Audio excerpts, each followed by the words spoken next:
आज का हमारा टॉपिक है बेसिक ट्रिग्नोमेट्रिकल फंक्शन।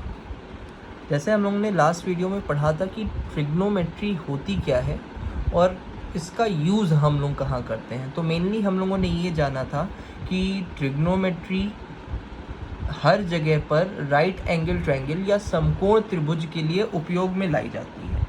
समकोण त्रिभुज क्या होता है हम लोग अभी ड्रॉ करेंगे और देखेंगे। ये समकोण त्रिभुज है जिसमें हम लोगों ने ये देखा कि एक कोण समकोण यानी कि 90 डिग्री होता है और बाकी दो कोण जिसको हम लोग θ1 और θ2 के नाम से जानते हैं, ये दोनों होते हैं न्यून कोण। न्यून कोण का अर्थ होता है जिनका मान सदैव 90 से कम। अब ये देखिए कि यहाँ पर हम लोग ये जान रहे हैं कि ये समकोण त्रिभुज है। समकोण त्रिभुज में जो हम लोगों ने अभी एक समकोण त्रिभुज ड्रॉ किया है उसमें AB, BC और CA तीन भुजाएं हैं, जहाँ पर AB हमारा लंब या जिसको हम लोग परपेंडिकुलर भी कहते हैं, BC हमारा आधार है जिसको हम लोग बेस कहते हैं और CA हमारा कर्ण है जिसको हम लोग हाइपोटेनस कहते हैं। अब आज हमें बेसिक ट्रिग्नोमेट्रिकल फंक्शन पढ़ने हैं। बेसिक ट्रिग्नोमेट्रिकल फंक्शंस पढ़ने हैं। मेनली ये 6 प्रकार के होते हैं या 6 होते हैं जिनको हम लोगों को ट्रिग्नोमेट्री में पढ़ना है। ये कौन कौन से होते हैं? पहला साइन, कॉस, टैन, कॉसेक, सेक और कॉट। इन सब में अपना कुछ ना कुछ आपस में संबंध होता है। जैसे हम ये कह सकते हैं कि साइन कॉसेक से रिलेटेड होता है, कॉस सेक से और टैन कॉट से। ये कैसे रिलेट करेंगे और इनका मान कैसे निकालते हैं हम लोग ये समझने की कोशिश करेंगे। इसके लिए मैं आपको एक ट्रिक बताऊंगा। सभी, जैसे हम लोग ने जाना कि सभी फंक्शन एक दूसरे से कुछ ना कुछ रिलेट करते हैं। ये कैसे करेंगे उसके लिए हम लोग एक ट्रिक यूज़ करते हैं जिसको हम लोग कहते हैं L A L K K A। यहाँ पे हम लोग L को सिंपल दिखा रहे हैं। L से होता है लंब, A से होता है आधार और K से होता है कर्ण। अब हमें कैसे याद करना है, क्या करना है, हम लोग देखिए सबसे पहले L के ऊपर रखेंगे साइन। जिस सीरियल में हम लोग ने लिखा है बस हम लोग उसी सीरियल में लिख लेंगे साइन कॉस टैन। ये हो गया कॉसेक, सेक, कॉट। ये हम लोग अभी कर क्यों रहे हैं इसको मैं आगे समझाऊंगा, लेकिन पहले हम लोग ये समझते हैं कि इनकी वैल्यू निकालेंगे कैसे। देखिए साइन सबसे ऊपर लिखा हुआ है तो साइन के साथ हमारा क्या टर्म लिखा है? L upon K। Then cos, cos के साथ देखिए लिखा हुआ है A अपॉन नीचे क्या है? K। सिमिलरली टैन के साथ क्या हमारा लिखा हुआ है? L upon A। दूसरी साइड हम लोग देखते हैं कॉसेक के लिए क्या होगा। अब कॉसेक पे देखिए हम लोग के साथ लिखा हुआ है K और इसके अपॉन में क्या होगा? L। सिमिलरली सेक के लिए K upon A। Then cot के लिए A अपॉन L। यहाँ पे L का मतलब क्या है? लंब बटे कर्ण। A का मतलब क्या है? आधार और K का मतलब क्या है? कर्ण। L का मतलब क्या है? लंब। E का मतलब क्या है? आधार। के का मतलब क्या है, कर्ण, और एल का मतलब क्या है, लंब। उसी तरह के का मतलब कर्ण, ए का मतलब आधार, और ए का मतलब क्या है, आधार, एल का मतलब क्या है, लंब। अच्छा, यहाँ पे ये करने से पहले हमें सबसे पहले ये समझना है कि ये जो जितने भी टर्म होते हैं ये सब एंगल के टर्म होते हैं, तो जिसको हम दिखा रहे हैं थीटा से। यहाँ पे थीटा क्या है, एंगल है जिसको हम लोग रिप्रेजेंट कर रहे हैं थीटा से। अब आप यहाँ पे देख सकते हैं जो टेबल हम लोग ने लिखी है, यहाँ पे साइन थीटा एल अपॉन के है और कॉसेक के अपॉन एल। तो हम लोग ये कह सकते हैं कि साइन और कॉसेक एक दूसरे का व्युत्क्रमानुपाती होते हैं, मतलब एक दूसरे के इन्वर्स होते हैं। हम लोग यहाँ से भी देख सकते हैं जो हम लोगों ने ट्रिक लिखी है एल ए एल अपॉन के ए, जिसको मैं अपनी लैंग्वेज में लाल बटे कक्का पढ़ता हूँ। एल का मतलब लंब, ए का मतलब आधार, एल का मतलब लंब, फिर कर्ण कर्ण आधार, लाल बटे कक्का। हम लोग के सीक्वेंस क्या होंगे, sine cos tan, cosec sec cot. अब यहाँ पे हम लोग देख सकते हैं कि साइन और कॉसेक एक दूसरे के ऊपर नीचे लिखे हुए हैं, मतलब ये दोनों एक दूसरे के इन्वर्स होंगे। उसी तरह कॉस सेक एक दूसरे के ऊपर नीचे लिखे हुए हैं, तो ये एक दूसरे के इन्वर्स होंगे, और टैन कॉट एक दूसरे के ऊपर नीचे लिखे हुए हैं, तो ये दोनों एक दूसरे के इन्वर्स होंगे। देखिए, अब हम लोग ने जब पीछे ये जाना था कि लाल बटे कक्का जो हम लोग की ट्रिक थी, उसके अकॉर्डिंग हम लोग ने जाना था कि साइन और कॉसेक एक दूसरे के ऊपर नीचे थे। ठीक, अब आप इसको देख करके देखते हैं हम लोग। जैसे साइन थीटा क्या था, हमें पता था कि लंब और कर्ण। उसी तरह कॉसेक क्या था, कर्ण और लंब। यदि हम दोनों को मल्टीप्लाई करें, sine theta into cosec theta, तो आप देख सकते हैं कि एल अपॉन के इंटू के अपॉन एल, इसकी वैल्यू आ जाएगी 1।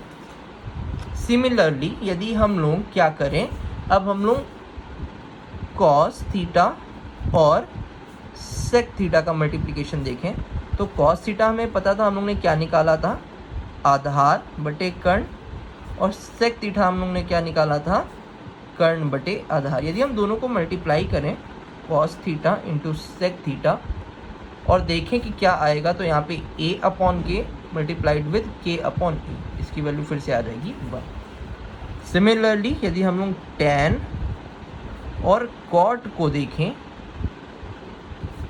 जो हम लोग ने पिछली टेबल में वैल्यू निकाली थी, tan theta is equal to L upon A था, और cot थीटा हमेशा a अपॉन एल था।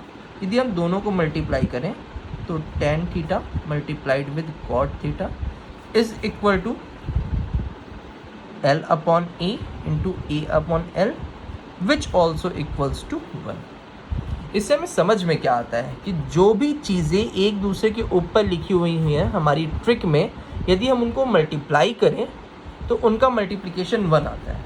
अब यदि हम फाइनल रिजल्ट एक साथ लिखना चाहें हमारे ट्रिग्नोमेट्रिकल रिलेशंस का, तो क्या आएगा, हम लोग चेक करते हैं। देखिए, सबसे पहला sine theta into cosec theta बराबर 1। यहाँ से आप ये भी कह सकते हैं कि sine theta is equal to, sorry ये कॉसेक थीटा था, sine theta is equal to 1 upon cosec theta. उसी तरह cos theta into sec theta is equal to 1। हम लोग यहाँ से फिर यही कह सकते हैं कि cos theta is equal to 1 upon sec theta. Similarly अब हम यहाँ पे फिर से बात करें कि यदि हम tan थीटा और cot थीटा में रिलेशन देखें, ये 1 था, तो हम लोग फिर से कह सकते हैं कि tan theta is equal to 1 upon cot theta. ये तो हम हो गए हम लोग के रिलेशंस। इसके अलावा हम लोग को इन सभी 6 रिलेशंस के लिए,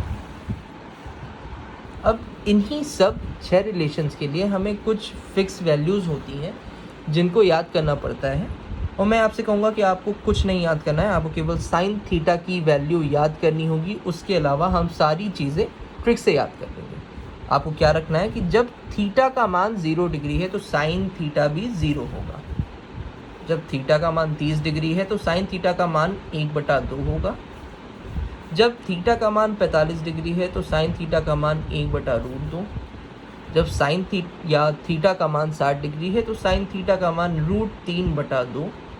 और थीटा बराबर 90 के लिए साइन थीटा का मान सदैव 1 के बराबर होगा। अब यदि हम लोग कॉस की बात करें तो हम लोग को कुछ नहीं करना है, बस हम लोग को टेबल को उल्टी करके लिख देना है या पलट कर लिख देना है। जो मान 90 में था हमें वो सेम मान यहाँ पे 0 के लिए लिखना है। अब 60 डिग्री वाला मान साइन का हम लोग को उठा के लिख देना है 30 में।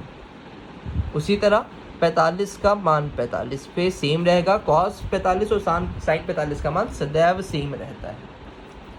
साइन 30 का जो मान है वो कॉस 60 के लिए हो जाएगा और साइन 0 का मान कॉस 90 के लिए।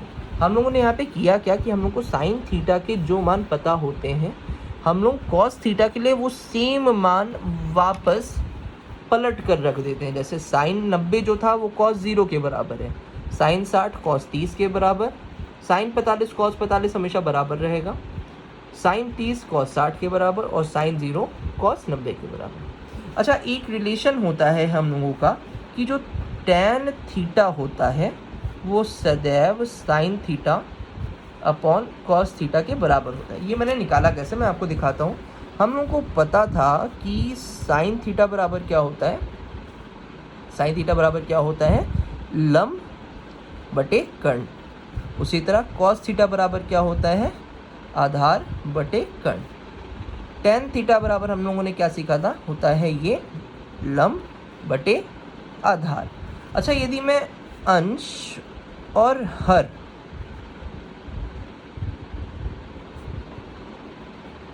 दोनों में के यानी कर्ण से डिवाइड कर दूं यानी भाग कर दूं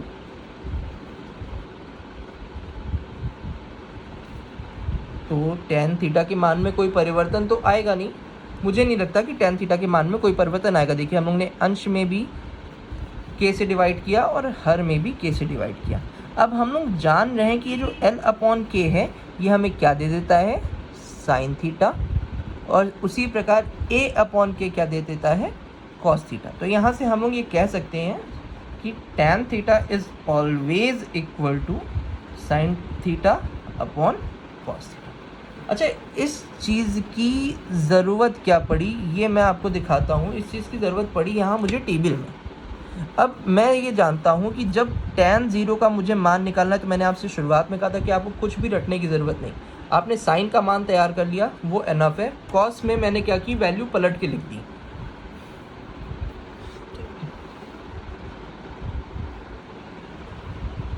tan में मैं क्या करूँगा, बस जो साइन की वैल्यू है और जो कॉस की वैल्यू है। अब देखिए, tan 0 का मुझे मान निकालना है तो मैं साइन अपॉन कॉस, यहाँ से हम लोगों ने प्रूफ किया था, तो tan 0 बराबर साइन 0 अपॉन कॉस 0, जिसका मान होगा 0/1।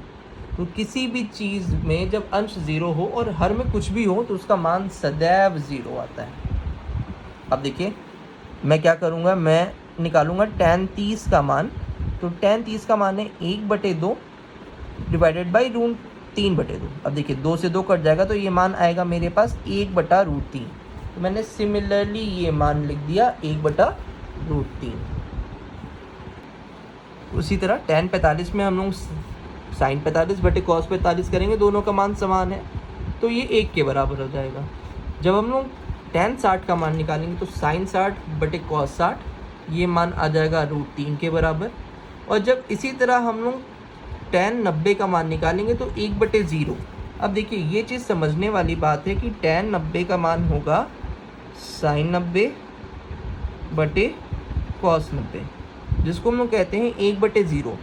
अब आपको 0 के टेबल में इतनी बार गुणा करना है कि 1 आ जाए। तो आप 0 को किसी भी संख्या से कितनी बार भी गुणा कर लो, कभी भी वो मान 0 से अधिक बढ़ ही नहीं सकता। इसीलिए इसको हम लोग कहते हैं अनंत, मतलब जो कभी पॉसिबल ही ना हो, इन्फिनिटी। डन।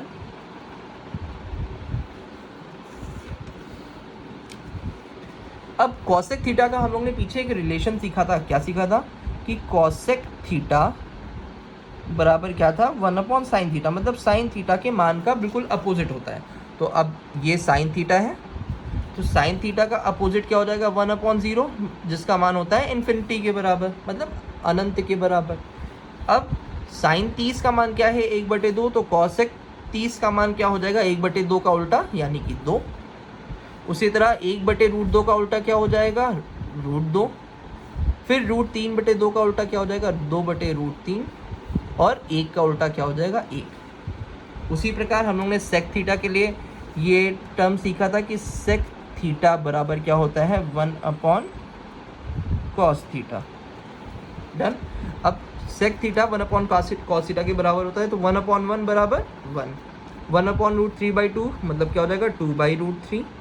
सिमिलरली 1/√2 का उल्टा करेंगे तो √2, ये 1/2 का उल्टा करेंगे तो 2, और 1/0 का उल्टा करेंगे तो ये आ जाएगा मान हमारा अनंत। हम लोगों ने कॉट थीटा के लिए भी सेम टर्म सीखा था कि कॉट थीटा होता है 1/tan थीटा। अब tan थीटा का मान यहाँ पे क्या है, 0, 0 का उल्टा करेंगे तो हमेशा आएगा अनंत, 0 का उल्टा करेंगे तो हमेशा क्या आएगा, अनंत, सीधी सी बात। अब उसके बाद हम लोग क्या करेंगे, √3। अब यहाँ पे देखेंगे हम लोग 1/√3 उल्टा करेंगे तो √3, ये आ जाएगा 1, 1 का उल्टा 1।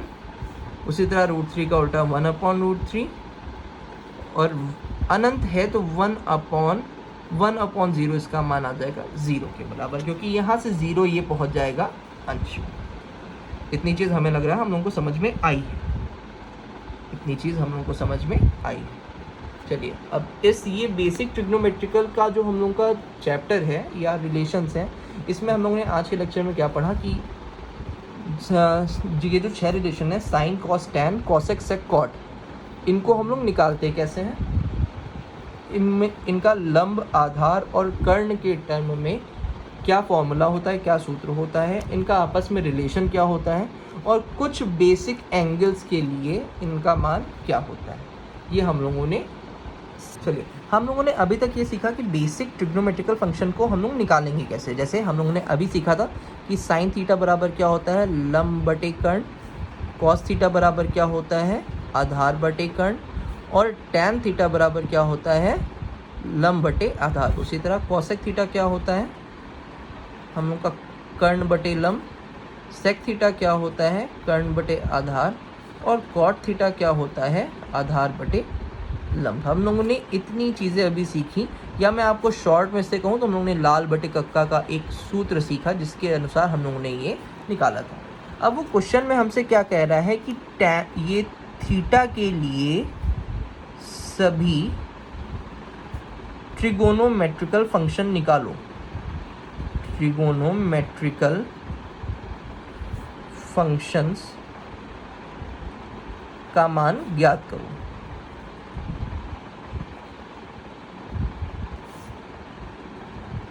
अब यहाँ पे हम देख सकते हैं कि जो ये मेरा BC है, BC का मान है 8 मीटर या 8 मीटर दिया हुआ है, जिसको हम लोग कह सकते हैं कि ये मेरा आधार है, और आधार को हम लोग ने लाल बटे कक्का के फॉर्मूले में A से दिखाया था। ठीक, हम लोग आते हैं AB पे। AB मेरा 6 मीटर है, और ये है मेरा लंब, जिसको हम लोग ने लाल बटे कक्का में L से दिखाया था। अब मेरे पास K का मान नहीं है, K मतलब कर्ण का मान नहीं है, तो मैं यहाँ पे सबसे पहले क्या करूँगा, पाइथागोरस प्रमेय लगाऊंगा, और प्रमेय लगा के मैं क्या करूँगा, सबसे पहले कर्ण का मान निकालूंगा। पाइथागोरस प्रमेय क्या होती है, लंब स्क्वायर प्लस आधार स्क्वायर। अब लंब का मान यहाँ पे मेरे पास क्या था, 6, और आधार का मान क्या था, 8। दोनों का यदि मैं स्क्वायर करूँ तो 36 + 64।